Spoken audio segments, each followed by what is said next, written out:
നമസ്കാരം. Welcome back to Mallu football.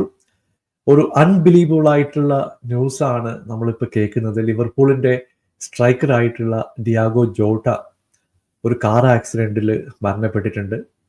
അദ്ദേഹത്തിനൊപ്പം അദ്ദേഹത്തിന്റെ സഹോദരനായിട്ടുള്ള Andre സിൽവയും മരണപ്പെട്ടു എന്നാണ് നമുക്ക് അറിയാൻ സാധിക്കുന്നത്. സത്യം പറഞ്ഞാൽ രാവിലെ എണീച്ചു ഞാൻ ഫോൺ നോക്കുമ്പോൾ ജോട്ടയുടെ ചില പോസ്റ്റുകളൊക്കെ വന്നിട്ടുണ്ട്. ആദ്യം ഞാൻ വിചാരിച്ചു എന്തെങ്കിലും ട്രാൻസ്ഫറുമായിട്ട് ബന്ധപ്പെട്ടിട്ടുള്ള ന്യൂസ് ആയിരിക്കും. പിന്നെയാണ് ഈ ഒരു കാർ ക്രാഷിന്റെ ഇൻഫർമേഷൻ കോണ്ടന്റിൽ കണ്ടത്.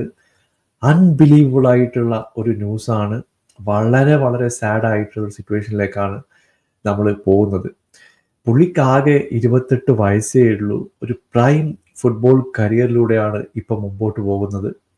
എന്ത് പറയാനാ, നമ്മളെയൊക്കെ ലൈഫ് ഇത്രയേ ഉള്ളൂ എന്ന് സൂചിപ്പിക്കുന്ന ഒരു ന്യൂസാണ്. ഇപ്പോൾ ആൻഡ്രേ സിൽവയെ പറ്റി പറയുകയാണെങ്കിൽ അവിടെ ലീഗ് 2 കളിച്ചുകൊണ്ടിരിക്കുന്ന മറ്റൊരു ഫുട്ബോളറാണ്. പുള്ളിയും ഈ ക്രാഷിൽ മരണപ്പെട്ടിട്ടുണ്ട്.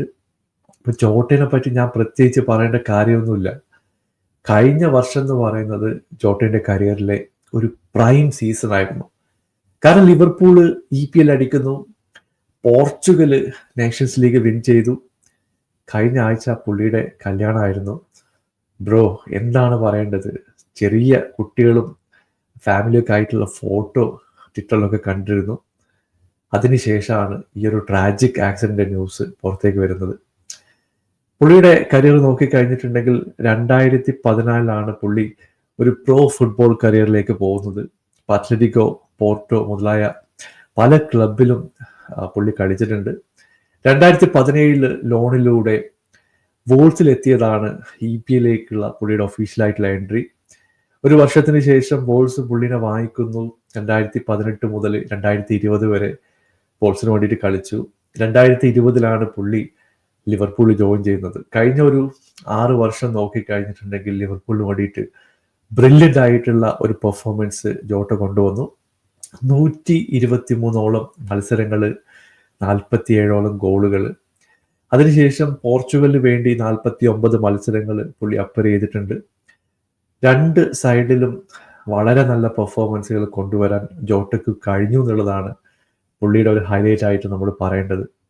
അത് മാത്രമല്ല, ഇപ്പോൾ ജോട്ടയുടെ ഒരു പേഴ്സണൽ ലൈഫ് നോക്കിക്കഴിഞ്ഞിട്ടുണ്ടെങ്കിൽ വളരെ കാമൻ കമ്പോസ്ഡ് ആയിട്ട്, എനിക്ക് തോന്നുന്നു വലിയ ഫ്രണ്ട് സർക്കിളൊക്കെ ഉള്ള ഒരു പ്ലെയറാണ്.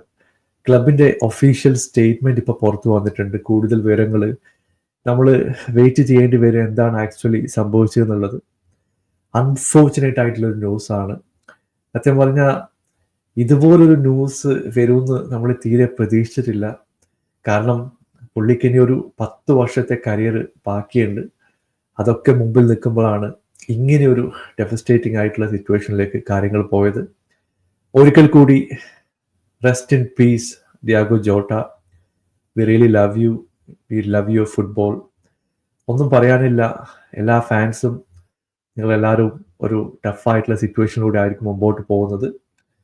നമ്മൾ എന്ത് ചെയ്യാം? നിങ്ങളുടെ പ്രാർത്ഥനയിൽ ജോട്ടയെ ഉൾപ്പെടുത്തുക. പുതിയൊരു വീഡിയോയുമായി വീണ്ടും കാണാം. ബൈ.